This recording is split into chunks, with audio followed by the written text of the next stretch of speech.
What's up YouTube? Capital G here. So it looks like we got our second half of the Mega Pack leaks. These are the ultra and super rares that are going to be in the Mega Packs. Of course, I'm talking about the packs that come inside these Mega Tins. The Mega Tins, I believe, come out Friday. So we'll basically have our hands on these cards by like the end of the week. And yesterday we were talking about like the secret rares. There are a lot of good ones in this set. Things like Cyber Dragon Infinity and Solemn Strike, cards that are like $30+ that are kind of expensive. Odd Fusion is another one, Vortex Dragon, and these reprints just make it a lot easier for everybody to get these cards. So it makes the originals go down, and then the reprints end up being a little cheaper. Personally, I'm kind of, I don't know, I'm kind of funny. I usually try and get the card from like the original set if it's in the same exact rarity. But I mean, for like younger players, this is just something that benefits them, or just anybody like me who just doesn't want to spend a ton of money on these decks. Like this just really helps the secondary market kind of like balance itself out, become just a little more, I guess, accessible for, people who just don't want to spend a ton of money. If price is definitely something you got to consider when you're playing a deck. So anyways, we're looking at the ultra rares, and I would go to the eBay page just to show you guys some of the pictures, but eBay is acting funny. I don't know, man. I went to eBay on Twitter, and apparently eBay is down for a whole bunch of people. I don't know whether it's just like in the US or what, but a lot of people are saying that eBay is down, and I can't access eBay right now. So maybe they're getting DDoSed or hacked by like Poodle Corp or some shit. I don't know. But anyways, I'm going to assume that we can trust this. I'm going to assume that YG Organization probably went to the eBay sellers page, and it's the same exact guy according to them. I don't know why we wouldn't trust it at this point. If the dude was literally listing cards yesterday, it was a French seller, but geography in 2016 low. Anyways, let's look at some of these ultra rares. So let's see.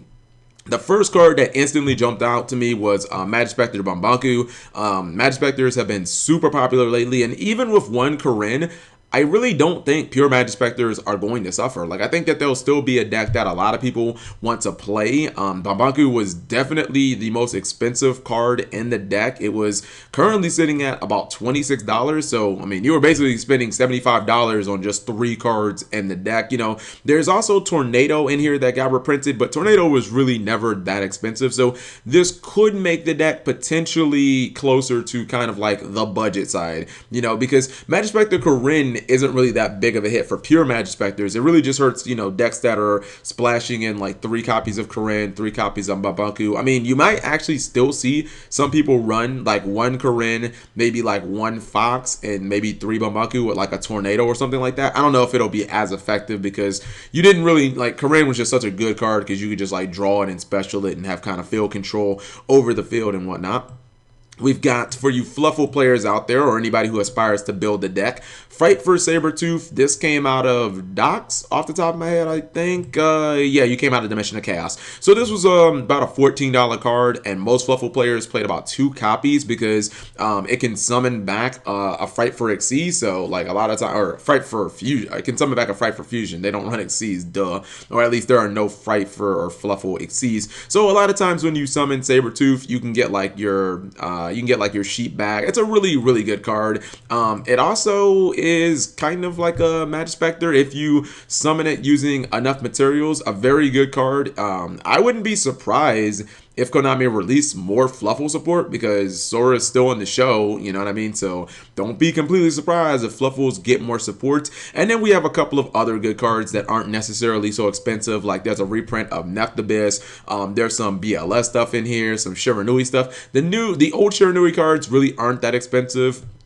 I think that's really just, like, you don't really need all of them. But if you're, like, a Shiranui enthusiast, you might be happy to see some of these reprints. Same thing goes with, like, Bloom Diva. Melodious aren't really that competitive. Still one of my favorite decks, but, I mean, come on now. Everybody knows Melodious suck. But the super rares are actually just as good as the ultras. The super rares might even be they might even be a tad better, because one of the first things I noticed was Melody of the Awakening Dragon. This is a solid reprint. Blue Eyes did not get hit at all. They just won Worlds. The hype is real, and it's just a really good time for this card to get reprinted. I know that it just got reprinted as a common and, the tournament pack or the whatever, but let's be real. What Blue Eyes player really wants, like, a playset of common, like, Melody of the Awakening Dragons? Like, I don't think anybody really wants that if they could have the choice. And if you were going to buy the supers from Crossos, you were going to have to spend, you know, $16 for one copy. That's $50 essentially for a playset. So hopefully this will reduce that. Maybe the reprint will be like, I don't know, 10 bucks or something like that. It'll essentially save you about $6 per copy. And I mean, just the common alone is almost $10. So like, who the fuck wants to spend $10 on a common when the super is getting reprinted? Like, that's definitely excellent. Speaking of Blue Eyes, Galaxy Eyes Full Armor Photon Dragon is also getting reprinted. I think this card is holding its value specifically because of Blue Eyes. I know that there are other, you know, rank 8 decks that are going to potentially be meta, like DDD. I don't think DDD had the space to summon this, to be honest, but I think a lot of it really has to do with just Blue Eyes. Blue Eyes goes into this card a lot because not only can it blow something up, but then you can go into Dark Matter Dragon. You can put your, you know, your stones in the graveyard, kind of make advantage off of that. And this card is, you know, it's a little over $13, and you only need one copy of it, but it's just another great card to get reprinted, as it's pretty difficult to find any Cross Souls packs. Moving on, we have Brilliant Fusion, maybe the card of last format. Everybody knows about Brilliant Fusion and how powerful this card is. It's over $10, and the great thing about Brilliant Fusion getting reprinted is it's not really a card that you can run one of or really two of. Like, Brilliant Fusion is pretty much a 3 or a 0. And with Monarchs getting hit, you know, like, I think that the Brilliant Fusion Monarchs might be the way to go, because Domain Monarchs might not be as consistent as they were before with, like, you know, one copy of Pantheism or whatever. So Brilliant Fusion is such a strong card. You can just splash it into Madoches or Cyber Dragons or so many other good decks. Hopefully this card will go down to like $5. I'm definitely looking forward to this. And if I want to build like Gem Knights IRL, because of Brilliant Fusion and its splash ability, the card, like, so many of Gem Knights cards are actually, you know, they kind of went up in price. So this is definitely something that helps anybody trying to build like Gem Knights or whatever.